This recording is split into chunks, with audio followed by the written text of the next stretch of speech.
Սրբազան հայրեր, նախ ուրախ եմ ձեզ տեսնելու համար եւ ուզում եմ շնորհակալություն հայտնել ձեզ ձեր սկզբունքային դիրքորոշման համար, որ դուք այսօր արտահայտել եք հրապարակային կերպով եւ գիտեք, ես կարծում եմ, որ այն թեման, որը արծարծել եք դուք ձեր հայտարարության մեջ, հանձնավորվածի միջոցով մենք շատ կարևոր մի ընդհանրական որակարգի հետ ենք առնչվում։ Ես շատ երկար մտածել եմ եւ եկել եմ հետեւյալ մի հետեւության ինքս ինձ համար, որ նաեւ կիսել եմ հանրության հետ եւ հարկ եմ համարում կիսել նաեւ ձեզ հետ, որ մենք շատ խոսում ենք արժեքահենք հանրություն, արժեքահենք պետություն, արժեքահենք հասարակություն ունենալու մասին։ Եվ դա մեր նպատակը եւ խնդիրն է եւ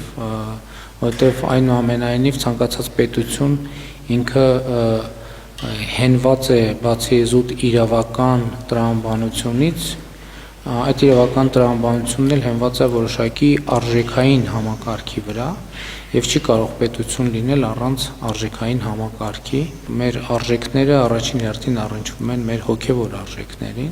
եւ իրականության մեջ ինչպիսի դեր ունեն մեզ համար հոգեվոր արժեքները, դրանք մեծապես կանխորոշում են նաեւ պետության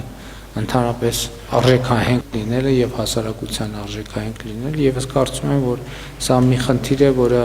որի հետ առնչվել է եւ որի վերաբերյալ դիրքորոշումներ արտահայտելը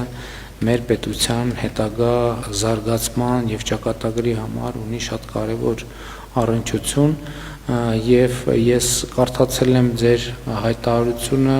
հենց այդ դիտանկյունից, որ ես ամենայն դեպս տեսել եմ արտահայտությունը նույն կարգի մտահոգության,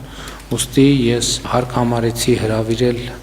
ձեզ հանդիպման եւ զրույցի եւ ուզում եմ շնորհակալություն հայտնել ձեզ, որ ընդունել եք հրավերը եւ պատրաստ եք նման խոսակցության եւ քննարկման